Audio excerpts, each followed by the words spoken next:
Hey guys, this is Jeff with Reference Analog. So I want to talk to you a little bit today about speaker size and room size. So your goal isn't to necessarily get like the biggest speaker that you can cram into the room. There's an energy coupling factor that takes place. And what ends up happening when you get too big of a speaker into too small of a space is that the speaker starts not disappearing as easily and it starts sounding more forward and more like the soundstage starts moving up at you. And you have that feeling where you can't get away from it. And so you're like, man, I feel like I need to move farther back and farther back, kind of idea, because you're trying to get out of that, coupling. And so, matching the speaker size to the room dimensions is huge. And so if you have a big auditorium room, you're probably going to want a big speaker to kind of pressurize that space and couple that energy. If you have a smaller room, let's say you're in a 15 by 15, you're probably not going to want a speaker with 13-inch bass drivers and a big old cabinet and stuff because you're not going to be able to get them away from the boundaries enough to really make them disappear. So in that kind of environment, the largest speaker I would probably put in that kind of environment would be like a 10-inch bass driver with a 6-inch mid and a 1-inch tweeter kind of idea. And you can go smaller than that also, and you're going to be perfectly fine. In that type of environment, a lot of guys end up also liking a two-way monitor because that monitor is going to disappear very easily and give you lots of focus, and it's going to completely like just get out of the way.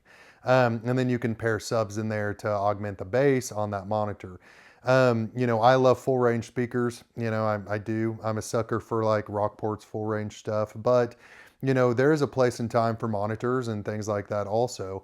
There is also a place and time for the big speakers, where we've got, dual tens. And so we've got 4 10s in the room with, 4 6-inch drivers and all this kind of stuff for that high power, necessity. And that's going to couple to that bigger room a lot better than a little monitor would. And so you're going to have a lot more palpable mid-range and things like that. But if your room is big enough and the correct size, then that speaker will completely disappear and you'll get the scale and that feel of the speaker just disappearing and you're left with the music, right? Um, so anyway, one of the things that we run into a lot is a guy's budget may be high enough that he wants the big boy speaker, the biggest one they make kind of thing. But then when we start talking about the room is only a, 18 by 15. Well, an 18 by 15 probably isn't going to work the best with the biggest speaker. There are some brands that, they allow and suggest like giant speakers for smaller spaces because of the way that they do their mid-range and tweeters and stuff, for time alignment purposes. But I still don't think those work that well in the small spaces myself because you tend not to be able to get them off the wall far enough to give you the dimensionality that you would want from them. And so even with those, I would suggest a smaller speaker would probably be more appropriate for that space. So anyway, to go over like Rockport, because I'm standing beside one, I'll briefly talk about their lineup. One thing that they do is they actually build, very advanced speakers in different speaker size cabinets and different, power capability kind of thing. So, this one being the Lynx, which is like the new kid on the block, the Lynx actually can fit in a wide range of room sizes. And part of the reason why if any of you are familiar with the Cygnus, which is the product that this one actually replaced, the Cygnus was a lot bigger than this speaker.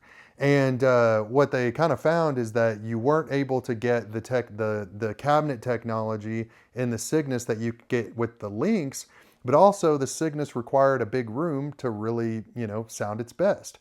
And so, you had the Atria and the Avior in their lineup for the smaller rooms.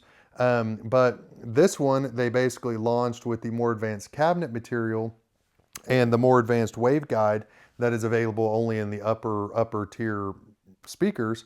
And so the mid-range and the bass driver and the tweeter are all actually the exact same mid-range tweeter and bass driver as what's in their flagship Lyra.